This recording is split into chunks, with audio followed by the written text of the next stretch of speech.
उस विवाद में सुप्रीम कोर्ट को तय करना है। सुप्रीम कोर्ट ने सरकार को झटका दे दिया है क्योंकि तीन तस्वीर, एक तरफ प्रधानमंत्री हैं, दूसरी तरफ कांग्रेस के राहुल गांधी हैं।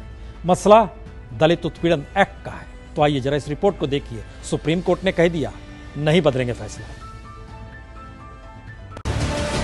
हम वंचित तबके के लिए न्याय को बेहद अहम मानते हैं। हमने एक्ट में कोई बदलाव नहीं किया, सिर्फ पुलिस के हाथों निर्दोष लोगों का दमन ना हो इसके कुछ उपाय किए। सड़क पर विरोध करने वालों ने शायद हमारा फैसला पढ़ा भी नहीं होगा। फैसले का मकसद सिर्फ यही था कि निर्दोष लोगों को गिरफ्तारी से बचने के कुछ संरक्षण हासिल हो सके। तो सुप्रीम कोर्ट ने आज खुली अदालत लगाकर साफ कर दिया कि उसका फैसला सही है और फैसले के विरोध में सड़क पर उतरे दलितों को यह एहसास ही नहीं है कि सुप्रीम कोर्ट वंचित तबके को न्याय दिलाने के लिए किस तरह प्रतिबद्ध है।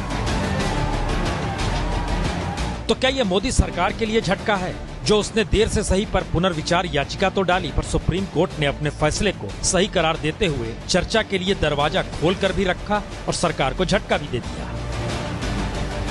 या फिर दलित उत्पीड़न के नाम पर सियासत करने वालों के लिए ये झटका है कि सुप्रीम कोर्ट की संवेदनशीलता को समझे बगैर वो भावनाओं को उभारकर सियासत करने निकल पड़े।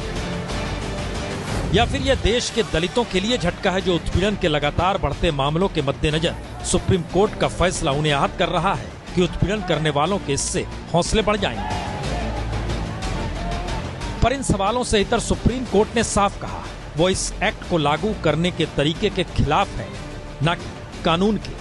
कोर्ट ने कहा उन्हें पता है लोगों के संवैधानिक अधिकारों की रक्षा कैसे की जाए। जाहिर है सुप्रीम कोर्ट के शुरुआती टिप्पणी से यही लग रहा है कि SC/ST एक्ट पर दिए अपने फैसले को अब वो बदलने के मूड में है नहीं।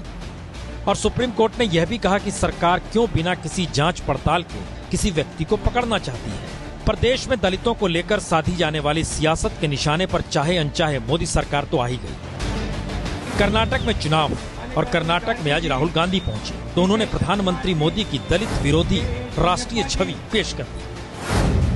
राहुल गांधी ने कहा रोहित वेमुला की हत्या होती है, गुजरात में दलितों की पिटाई होती है, SC/ST एक्ट रद्द कर दिया जाता है, लेकिन मोदी जी एक शब्द नहीं बोलते। तो दलित विरोधी छवि वाली चिंता बीजेपी में भी धर कर गई। जो राहुल देश को समझा रहे हैं उसे देश सच न मान ले, इसीलिए बीजेपी अध्यक्ष अमित शाह ने ट्विटर किया। गृह राज्य मंत्री ने संसद में खड़े होकर मोदी की दलित समर्थक छवि पेश की।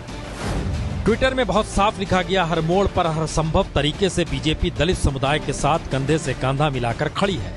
बाबा साहब अम्बेडकर के विजन को पूरा करने के लिए मोदी सरकार करेगी। प्रधानमंत्री मोदी ने दलित सांसदों से मुलाकात कर दलित भाई बहनों के अधिकारों की रक्षा का भरोसा दिलाया है। पर इससे इतर सुप्रीम कोर्ट के फैसले और सियासी बयानबाजी के बीच समाज कैसे बंट रहा है इसकी तस्वीर राजस्थान में उभरी, जहां कल दलित आंदोलन कर रहे थे, कुछ हिंसा हुई, अलवर में एक दलित मारा भी गया। पर इससे इतर आज दलितों पर ही सवर्णों ने हमला कर दिया। तो सुप्रीम कोर्ट की व्याख्या जो भी हो, पर दलित राजनीति की आंच तेज है और ये किसका सियासी मंच जलाएगी, शायद राजनीति इसी के इंतजार में है। खबरों के दौर में ना रहिए बेखबर, हर खबर की हम लेंगे खबर। मेरे साथ जुड़िए रात 9 बजे मास्टर स्ट्रोक सिर्फ ABP न्यूज पर।